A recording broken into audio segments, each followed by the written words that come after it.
வணக்கம் நண்பர்களே, welcome to பொக்கிஷம் சேனல். ஓணம் பண்டிகையை கொண்டாடுவதற்கான காரணம் மேலும் பல சுவாரஸ்யமான தகவல்களை தான் நம்ம இந்த வீடியோல பார்க்க போறோம். ஓணம் இந்தியாவின் தென் தமிழகத்திலும் கேரள மாநிலத்திலும் கொண்டாடப்படும் ஒரு பாரம்பரிய சிறப்புமிக்க திருவிழா. ஆவணி மாதம் திருவோண நட்சத்திரத்துல கொண்டாடப்படுவது ஓணம் பண்டிகை. சங்ககால ஏடுகள்ல விஷ்ணுவின் பிறந்த நாளாகவும் வாமனர் அவதரித்த நாளும் இந்த நாள் தான் குறிப்புகள் இருக்கு. சரி, இந்த வாமனர் யாருன்றத தெரிஞ்சுக்க இப்ப ஒரு குட்டி கதை கேட்கலாம். மகாபலி சக்கரவர்த்தின்னு ஒரு அசுர அரசன் இருந்தாரு. இவர் யாருன்னு நம்மள நிறைய பேருக்கு தெரிஞ்சிருக்கும். ஆனாலும் உங்களுக்காக ஒரு தடவை ஞாபகப்படுத்துறேன். நாராயணர் எங்கும் இருப்பார், எதிலும் இருப்பார், ஏன் தூணிலும் இருப்பார், எந்த துரும்பிலும் இருப்பார்னு சொன்ன பிரகலாதனோட பேரன் தான் மகாபலி சக்கரவர்த்தி.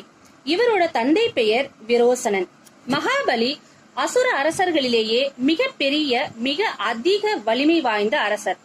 தீவிர விஷ்ணு பக்தன்.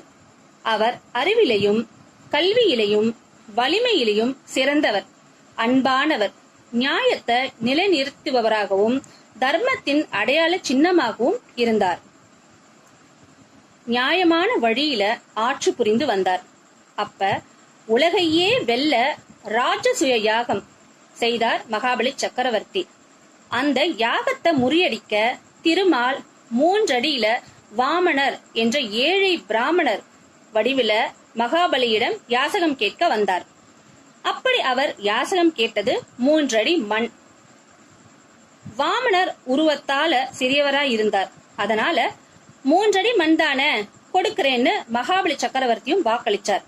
அப்படி வாக்களிச்ச உடனே வாமனர் விஷ்ணு அவதாரமான திரிவிக்ரமன் வடிவெடுத்து 1 அடி வானத்தையும் 2ஆம் அடி பூமியையும் அளந்தார்.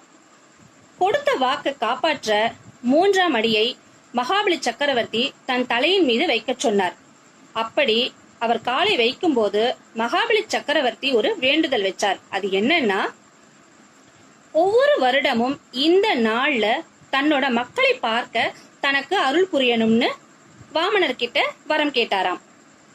வாமனரும் அருள் கொடுத்து அவர் தலையில கால் வைத்து அழுத்தி அவரை பாதாள உலகத்திற்கு அனுப்பி வைச்சார். மகாபலி சக்கரவர்த்தி தன் மக்களை பார்க்க வரும் இந்த நாள்ல அவரை வரவேற்கும் விதமா ஓணம் எனும் திருவோண திருநாளாகவும் புத்தாண்டாகவும் கொண்டாடப்படுது.